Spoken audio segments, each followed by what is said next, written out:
Hi guys, this is Allison from Alley Cat Creations. How are you? It's like, why is it lighting look not the same in here? Yeah, because I didn't put my neon lights on. Please like, share, and subscribe to my channel if you haven't done so. And if you get anything from my work, a connect the dot, an epiphany, a mind explosion, a new book to read, a new author to explore, please consider supporting my work. All the links are at the bottom of the description. And you guys get the first peep. So, Blavatsky lovers, you get first peeps at artwork. I don't think that's going to come out, but yeah, it says welcome. That's oil painting.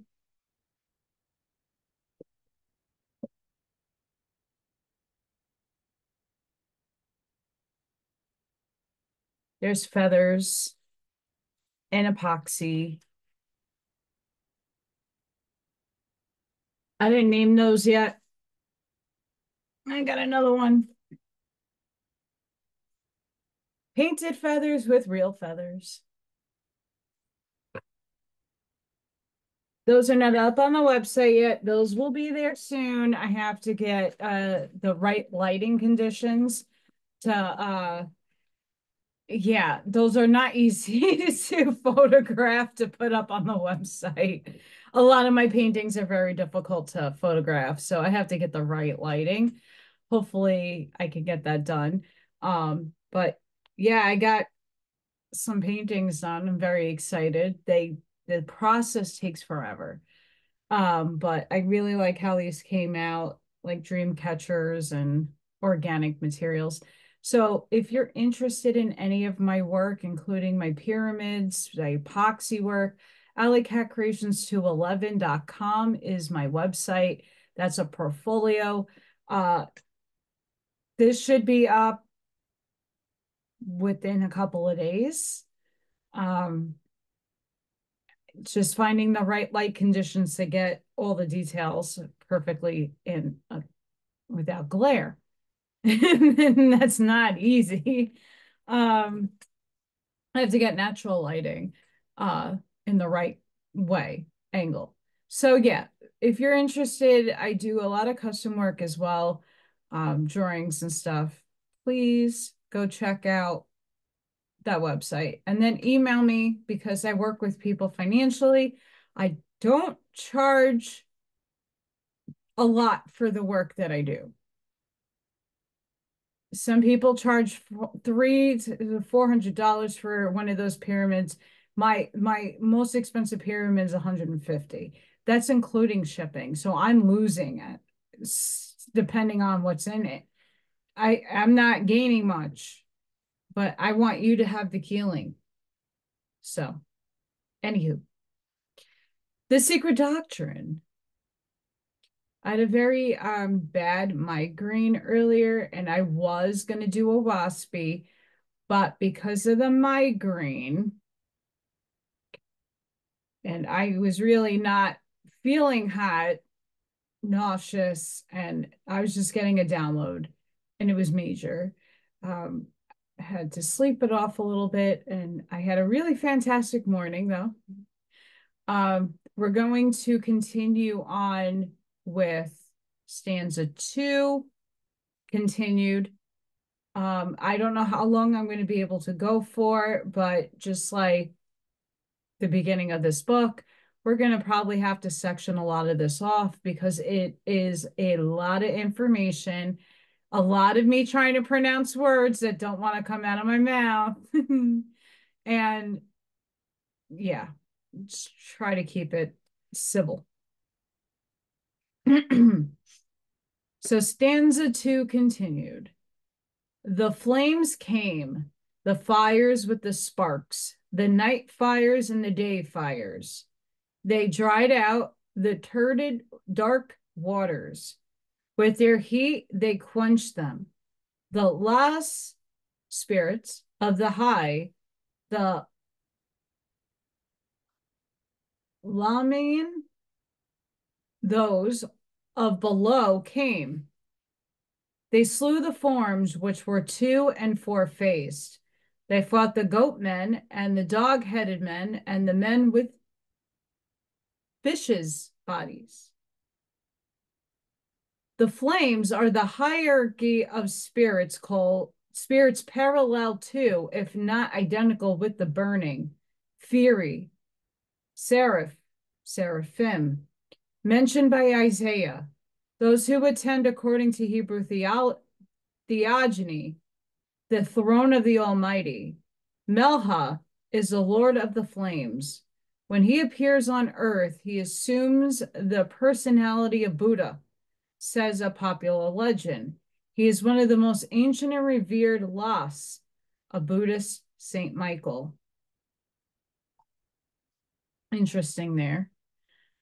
The word below must not be taken to mean infernal regions, but simply a spiritual or rather ethereal being of a lower grade, because nearer to Earth or one step higher than our terrestrial sphere, where the Las are spirits of the highest spheres, whence the name of the capital of Tibet, Lhasa.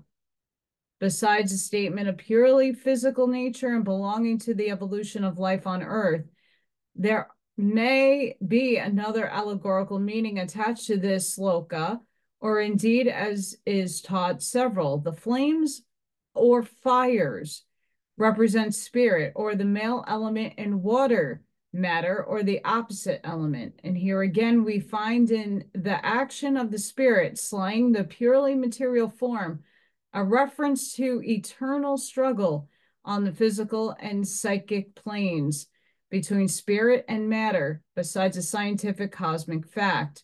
For as said in the next verse, Mother Water, the great sea wept. She arose, she disappeared in the moon, which had lifted her, which had given her birth. Now what can this mean? Is it not an evident reference to tidal action in the early stage of the history of our planet in its 4th round? Modern research has been busy of late in its speculations on the Paleozoic high tides. Mr. Darwin's theory was that not less than 52,000, 100,000 years ago. Again, I'm not reading numbers clearly today. Take it for what it is. And probably much more, the moon originated from the Earth's plastic mass. There's debate about the moon, guys. Stating and starting from the point where research was left by Helmholtz, Farrell, Sir William Thomson, and others, he retraced the course of tidal retardation of the Earth's rotary motions far back into the very night of time and placed the moon during the infancy of our planet at only a fraction of its present distance. In short, his theory was that it is the moon which separated from the Earth, the tidal elevation occurring with the swing of the globular mass centrifugal tendency being then nearly equal to gravity, and the latter was overcome. And the tidally elevated mass could thus separate completely from the Earth. The occult teaching is the reverse of this. The moon is far older than the Earth, and as explained in Book 1, it is the latter which owes its being to the former. However, astronomy and geology man explain the fact. Hence, the tides and the attraction to the moon, as shown by the liquid portion of the globe ever striving to raise itself towards its parent. This is the meaning of the sentence that the mother water arose and disappeared in the moon, which had lifted her, which had given her birth. When they, the Rupas, were destroyed, Mother Earth remained bare. She asked to be dried. The time for its incrustation had arrived. The waters had separated and the process was started. It was the beginning of a new life. This is what one key divulges to us. Another key teaches the origin of water. It's a mixture with fire, liquid fire, it calls it. And enters upon an alchemical description of the progeny of the two, solid matter, such as minerals and earths.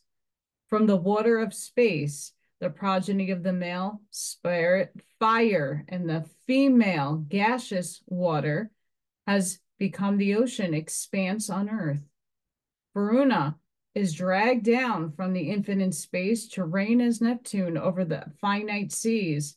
As always, the popular fancy is found to be based on a strictly scientific foundation. Water is a symbol of the female element everywhere. Matter from which the letter M is derived pictorially from the wave.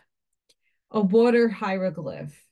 It is a universal matrix of the great deep. Venus, the great mother virgin, issues forth from the sea wave, and Cupid and Eros is her son. But Venus is a latter mythological variant of Gaia. The earth, which in its highest aspect is nature, prakti, and metaphysically adati, and even multiprakti, the root of prakti, or its nominum. Hence, Cupid, or love, in his primitive sense, is eros, the divine will or desire of manifesting itself through visible creation.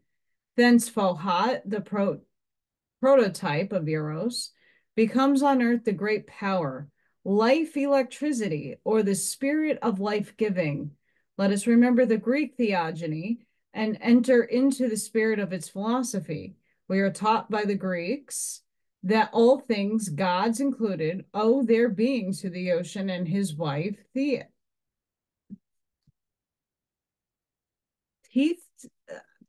Can't get it out.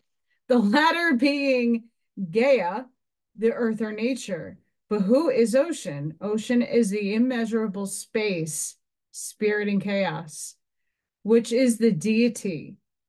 And TETHYS, that is not projecting out of my mouth, is not the earth, but primordial matter in the process of formation. In our case, it is no longer Adati Gaia who begets Oranos or Verona, the chief Aditya among the 7 planetary gods, but Prakti, the materialized and localized. The moon masculine in his theogonic character is, in his comic aspect only, the female generative principle, as the sun is the male emblem thereof. Water is the progeny of the moon, an androgyny deity with every nation. Evolution proceeds on the laws of analogy in cosmos, as in the formation of the smallest globe. Thus, the above applying to the modus operandi at the time when the universe was appearing applies also in the case of our Earth's formation.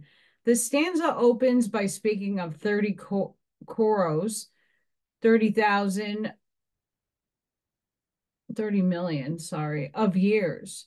We may be asked, what could the ancients know of the duration of geological periods when no modern scientist or mathematician is able to calculate the duration with anything like approximate accuracy?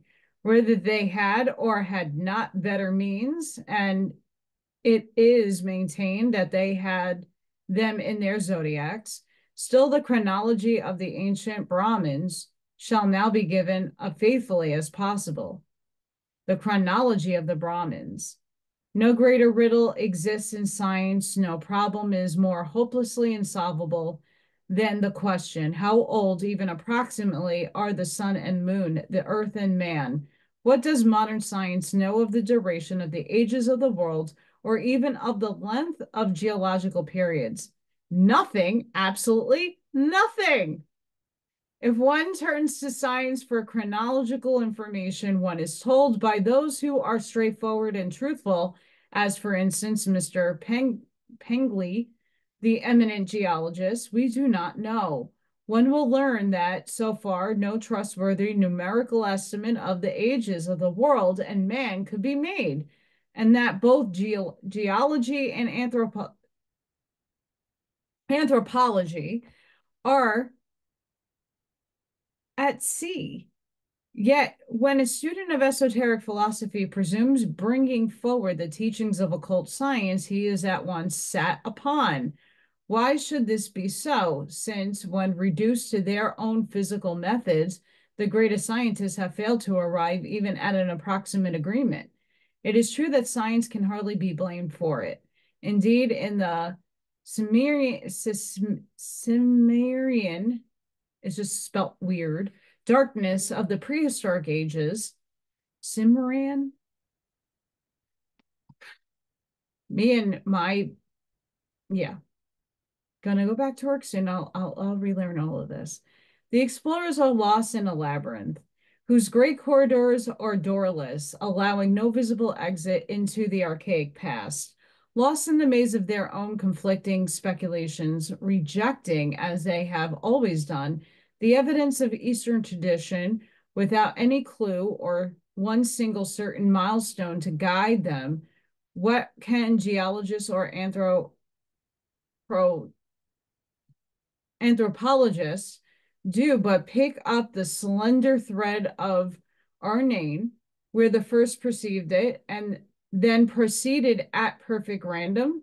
Therefore, we are first told that the farthest date to which sorry guys, my brain is now whoop whoop, which documentary record extends is now generally regarded by anthropology as but the earliest distinctly visible point of the prehistoric period. At the same time, it is confessed that beyond that period stretches back a vast indefinite series of prehistoric ages. It is with those specified ages that we shall begin. They are prehistoric to the naked eye of matter only. To the spiritual eagle eye of the seer and the prophet of every race, Arandi's thread stretches beyond the historic period without break or flaw, surely and steadily into the very night of time. And the hand which holds it is too mighty to drop it or even let it break. Records exist, although they may be rejected as fanciful by the profane, though many of them are tactily accepted by philosophers and men of great learning, and meet with an unvarying refusal only with the official and collective body of orthodox science. And since the latter refuses to give us even an approximate idea of the duration of the geological ages, save in a few conflicting and contradictory hypotheses, let us see that what Aryan philosophy can teach us. Such computations as are given in Menu and the Puranas, save trifling and most evidently intentional exaggerations, are, as already stated, almost identical with those taught in esoteric philosophy. This may be seen by comparing the two in any Hindu calendar of recognized orthodoxy. The best and most complete of all such calendars at present, as vouched for by the learned Brahmins in southern India, is the already mentioned Ptolemy calendar, and called the Turkanda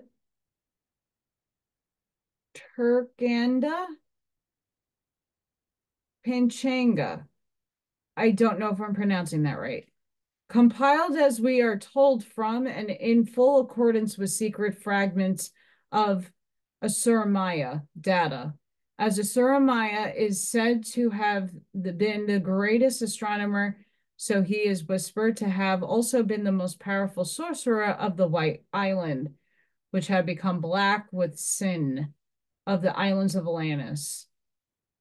The White Island is a symbolical name. Asura Maya is said to have lived in Romaka Pura in the west, because the name is an allusion to the land and cradle of the sweet-born of the third race.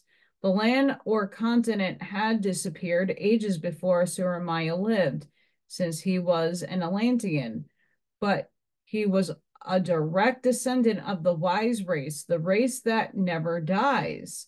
Many are the legends concerning this hero, the pupil of Sura, the sun god himself. As the Indian accounts allege, it matters little whether he lived on one or another island, but the question is to prove that he was no myth, as Dr. Weber and others would make him.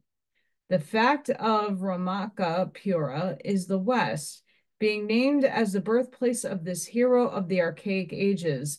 And the most interesting because it is so very suggestive of the esoteric, teachings about the sweet-born races, the men born from the pores of their parents. Roma Kupas means hair pores in Sanskrit. In the Mahabharata, a people named Ramas are said to have been created from the pores of Virabhadra, the terrible giant who destroyed Daksha's sacrifice. Other tribes and people are also represented as born in this way. All these are references to the later second and early third root races. The following figures are from the calendar just referred to. A footnote marks the points of disagreement with the figures of the Arya Sarmaya school. Hang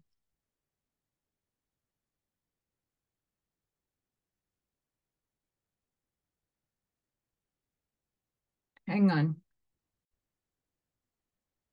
Okay, there's a lot of numbers that I am not going to get out right. So what I'm going to do is share my screen with you.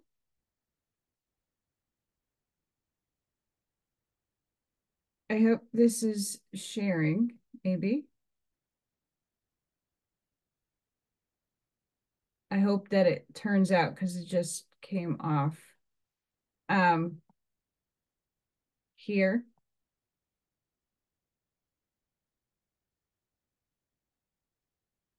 And if you want to pause to read the numbers, you're more than happy to do so. If hopefully that shows. Yeah, there's no way I'm reading all of that because I'm not gonna, it's not that I can't read numbers, I totally can, but in my head, I'm dyslexic, so numbers do jump around in my head. That's why I'll never be behind a cash register because I don't see numbers the way most people do, and that's why I have an art degree. Like if I have to measure something out, I usually get it. But big numbers with lots of numbers in it just doesn't work in my brain. That's a thing. Gotta love dyslexia. We all have our shit, and I have mine. These are the exoteric figures accepted throughout India, and they dovetail pretty nearly with those of the secret works. The latter, moreover, amplify them by a division into a number of esoteric cycles, never mentioned in Brahminical popular writings, one of which, the division of the yugas into racial cycles, is given elsewhere, is an instance. My lemonade is making me sorry. The rest in their details have, of course, never been made public. They are nevertheless known to every twice-born Brahmin, and the Puranas contain references to some of them in veiled terms, which, no matter of fact, Orientalists have yet endeavored to make out, nor could it be he would. That didn't make sense. These sacred astronomical cycles are of immense antiquity, and most of them pertain, as stated, to the calculations of Narada and Asuramaya. The latter has the reputation of giant and a sorcerer, but the antediluvian giants, the Gibborim of the Bible, were not all bad, or sorcerers, as Christian theology, which sees in every occultist a servant of the evil one, would have it. nor were they worse than many of the faithful sons of the church. Uh, Torquemada, don't know what that is, and pronouncing that, probably butchering it. And Catherine of Medici certainly did more harm in their day in the name of their master than any Atlantean giant or demigod of antiquity ever did, whether his name was Cyclops or Medusa, or yet the Orphic Titan, the monster known as if, another name I can't pronounce. There were good giants in days of old, just as there are bad pygmies now. And Rakshayas and whoa. The pronunciations of these I'm butchering. Something with the Y, yak. I'll just shorten it to yak, of Lanka are no worse than our modern dynamiters and certain Christian civilized generals during modern wars. Nor are they myths. He who would laugh at Boresius and Orion ought to be abstained from going to or even talking of Karnak or Stonehenge, remarks somewhere in the modern writers. Let's take a pause here. In one of my lives that I can actually recall, I had a fractal of Freya. Freya was a giant from Asgard. Well, Vanahem. But the Norse and the Indian it's not mythology, but let's go with the commentary knowledge, okay? Very similar in all things. Each god had an aspect. A lot of them were giants. I only know this because I was taken into that. I got a glimpse of myself as a giant. And the Tartarians, there were lots of pictures of humans that were way above 7 foot tall. There were like 10. There are a lot of pictures of those things back in the early 1800s. So let's stop underestimating this. And upstairs, sorry, this is probably why I can't talk today. A lot of channeling and downloads today. We got to realize that it's the will and intention of a being. It doesn't matter what the being looks like or how tall it is or how scary it is.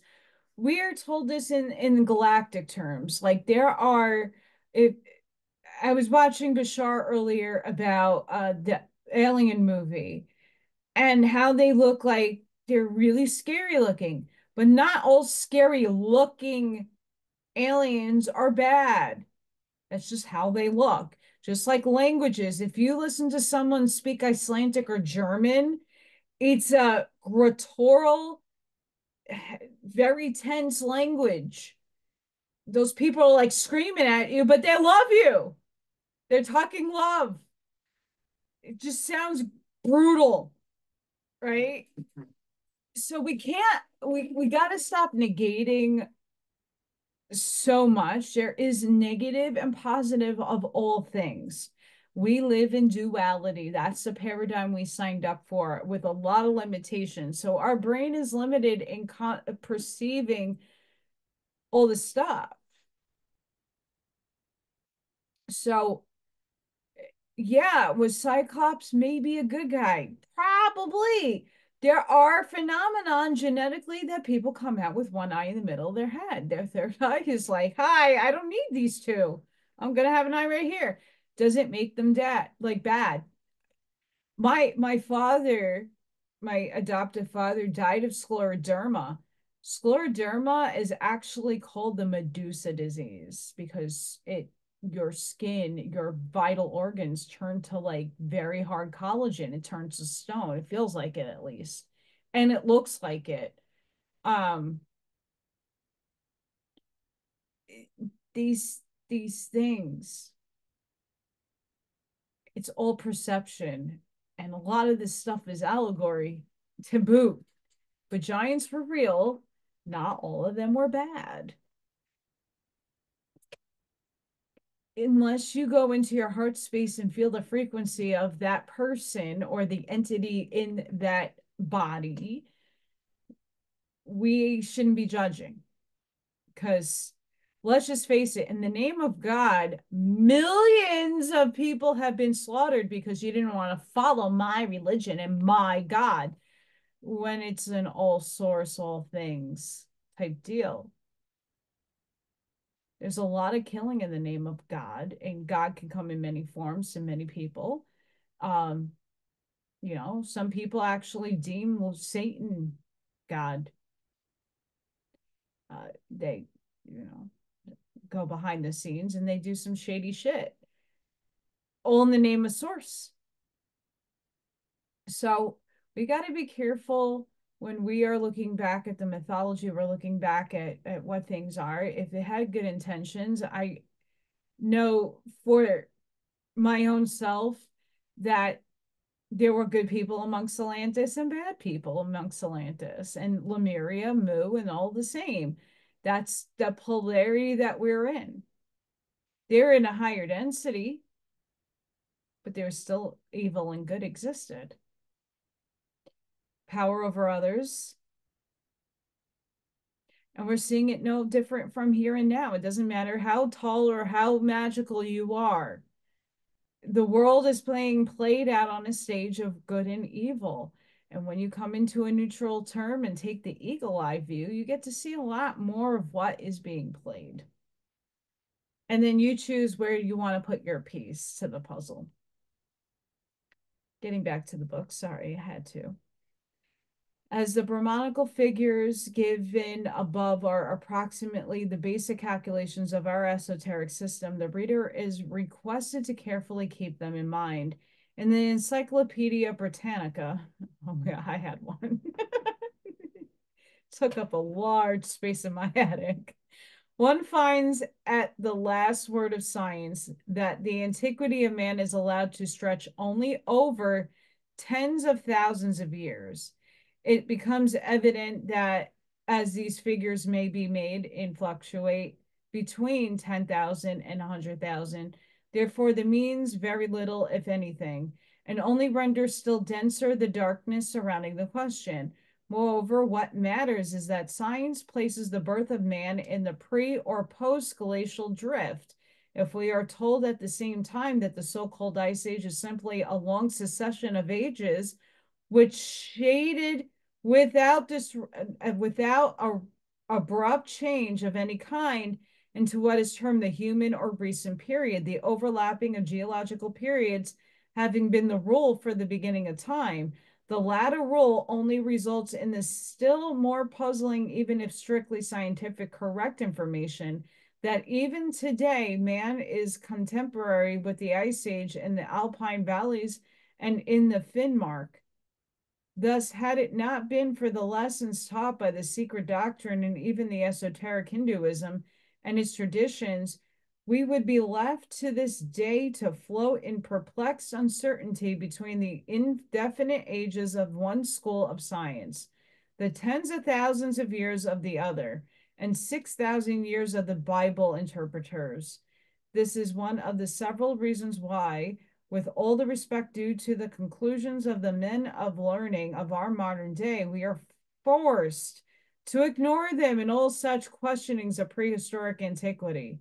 Modern geology and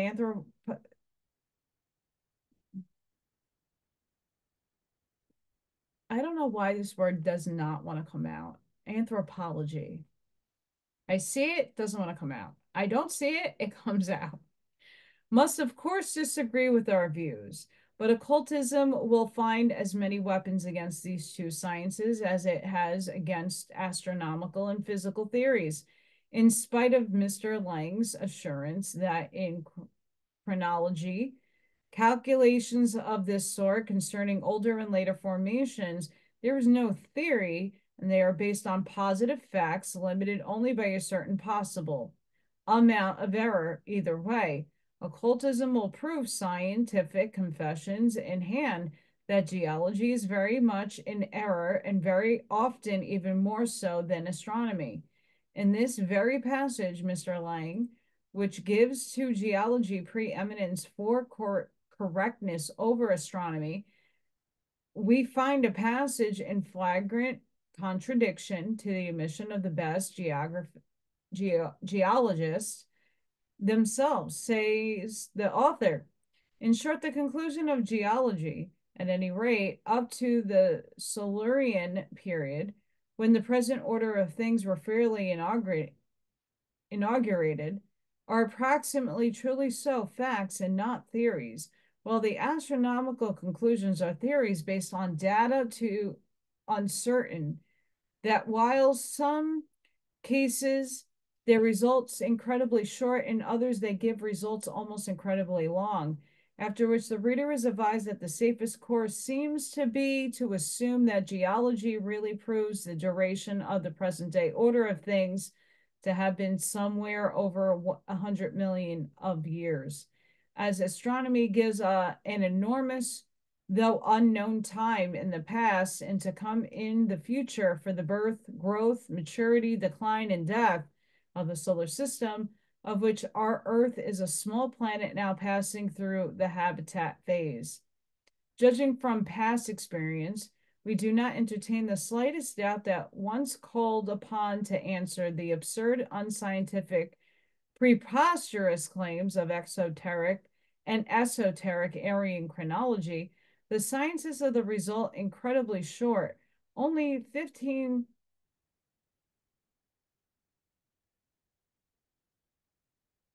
There is my brain again. 15 million years. It's the zeros. And the scientists who would require 600 million years, together with those who accept Mr. Huxley's figures of 1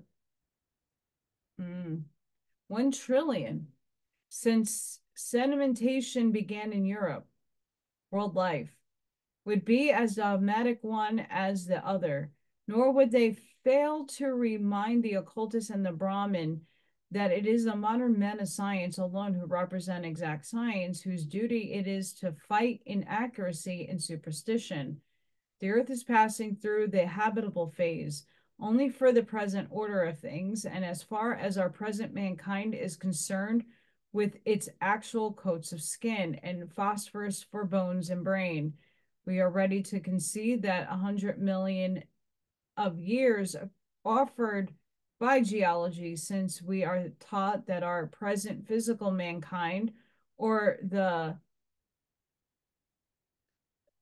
I don't know how to pronounce that, and I'm not willing to try it.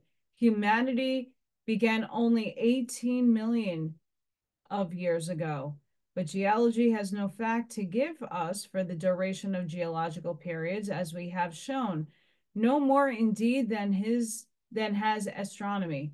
The authentic letter from Mr. W.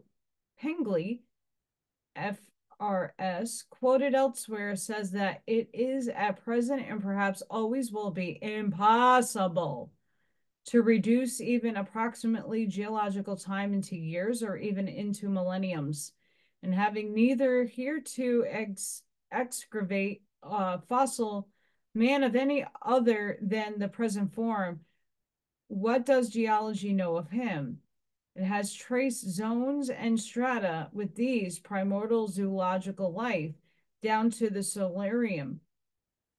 When it has in the same way traced man down to the primordial protoplasm form, then we will admit that it may know something of primordial man, if it has not very material to the bearings of modern scientific discovery on modern thought, whether man has existed in a state of constant, though slow progression for the last 50,000 years of a period of 15 million, or for the last 500,000 years of a period of 150 million. As Mr. S. Lang tells his readers, it is very much so for the claims of the occultists, unless latter show that it is a possibility, if not a perfect certainty, that man lived 18 million years ago, the secret doctrine might as well have remained unwritten. An attempt must therefore be made in his direction, and it is our modern geologists and men of science generally who will be brought to testify to this fact in the third part of this volume. Meanwhile, and notwithstanding the fact that Hindu chronology is constantly represented by the Orientalists as fiction based on no actual computation, but simply a childish boasting, it is nevertheless often twisted out of recognition to make it yield to and fit in with Western theories. No figures have ever been more meddled with and tortured than the famous 432, followed by ciphers of the Yugas and the Maha Yugas. Interesting there. As a whole cycle of prehistoric events, such as the evolution and transformation of races and the extreme antiquity of man, hangs upon the said chronology, it becomes extremely important to check it by other existing calculations. If the Eastern chronology is rejected, we shall at least have the consolidation of proving that no other, whether the figures of science or of the churches, is one whit more reliable. As Professor Max Mueller expresses it, it is often as useful to prove what a thing is not as to show what it may be. And once and once we succeed in pointing out the fallacies of both Christian and scientific computations by allowing them a fair chance of comparison with our chronology, either of the two will have a reasonable ground to stand upon in pronouncing the esoteric figures less reliable than its own. We may here refer the reader to an earlier work, Isis Unveiled, for some remarks concerning the figures which we are cited a few pages back. Today, a few more facts may be added to the information they are given, which is already known to many Orientalists. The sacredness of the cycle of 4,320 with additional ciphers leads in the fact that the figures which compose it, taken separately or joined in various combinations, are each and all symbolical of the greatest mysteries in nature. Indeed, whether one takes the 4 separately or the 3 by itself, or the 2 together making 7, or again the 3 added together and yielding 9, all the numbers have their application in the most sacred and occult things, and the workings of nature in her eternal periodical phenomena. They are never erring, perpetually reoccurring numbers, unveiling to him who studies the secrets of nature a truly divine system of intelligent plan and cosmogony, which results in natural cosmic divisions of times, seasons, invisible influences, astronomical phenomena, and with their action and reaction on terrestrial and even more nature, on birth, death, growth, on health and disease. All these natural events are based and dependent upon cyclical processes in the cosmos itself, producing periodic agencies which, acting from without, affect the earth and all that lives and breathes on it, from one end to the other of any mambarata. Causes and effects are esoteric, exoteric, and endoxic.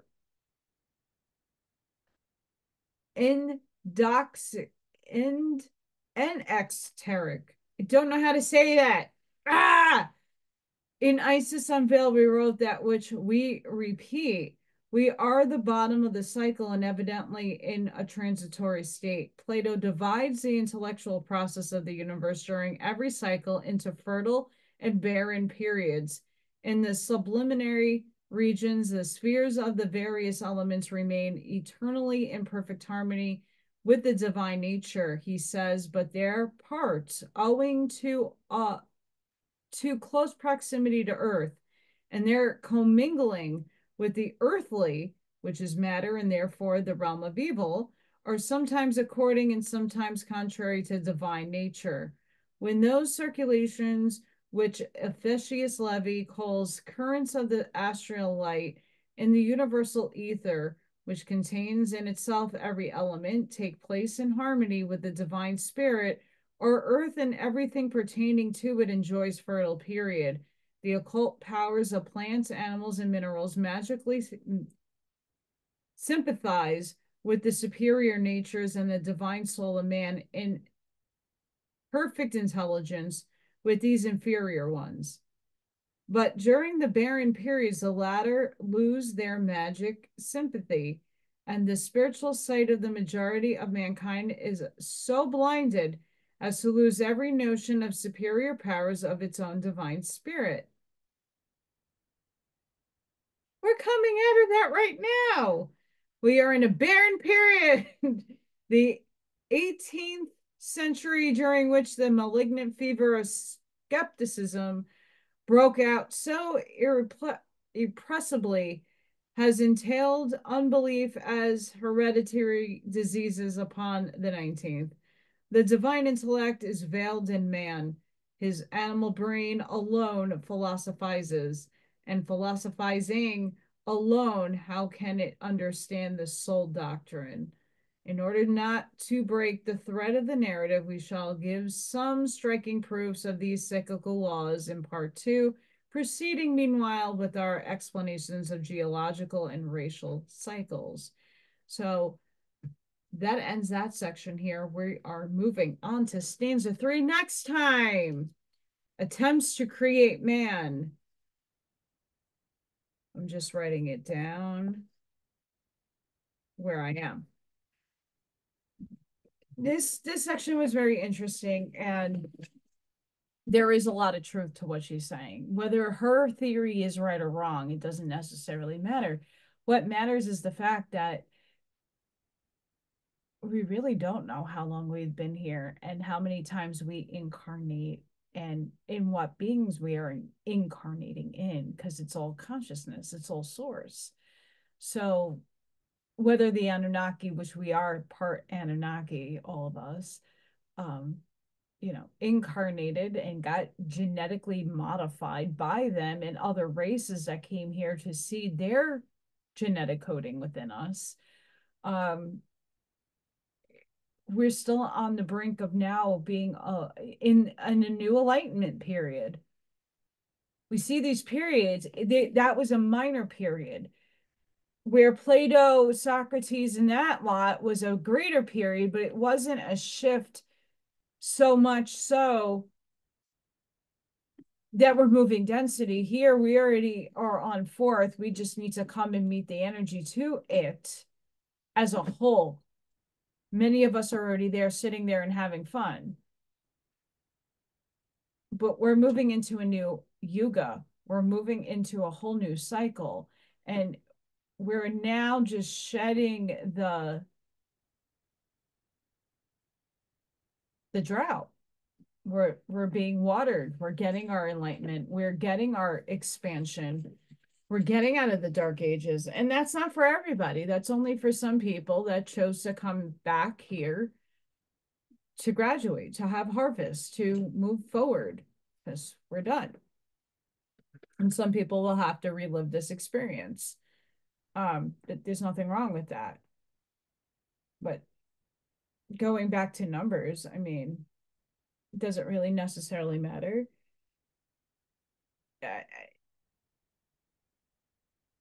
For me, no, doesn't necessarily matter, because we're all the same age. We're all as old as time. We just have that limitation of not understanding that in this vehicle.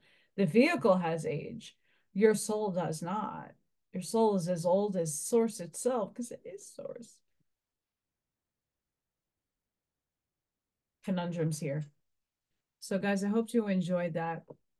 Sending each and every one of you love, light, compassion, grace, shielding, and protective energy. Please go within. Be the shoulders for others to lean on. Be the lighthouse. Seed your truths. Make sure that you are doing what you can for yourself on a daily basis and to improve and to be happy and to get to your highest excitement, so we can flip the script quicker. And thank you all for supporting me and for helping me. There's a lot of gratitude I have towards so many of you that has come in my aid. Things are not okay right now in my life. They're falling apart. I'm trying to react differently from the last time. I saw some videos 2 years ago of myself, and geez Louise, what a scary fest that is. Scary. Looking back at myself in video form 2 years ago. Scary. And I was emaciated. Not trying to get back to that. No. But I'm in that direction. So I am needing as much help as I possibly can until I can get back on my feet. My job starts in 17 days, and I am praying that I don't even know how much I'm making. I don't know nothing. These people don't tell you shit. Um, so I have a lot of emails to be writing the next few days, but I might have to get another job, and this might have to just be a part-time kind of thing. Because I can't, I'm not making anything from these. So I'm doing my best, guys. But any little thing helps, and if you're interested in artwork, that helps too. So until the next one, guys, have a beautiful and fantastic night, and I'll see you on the next one. Bye for now.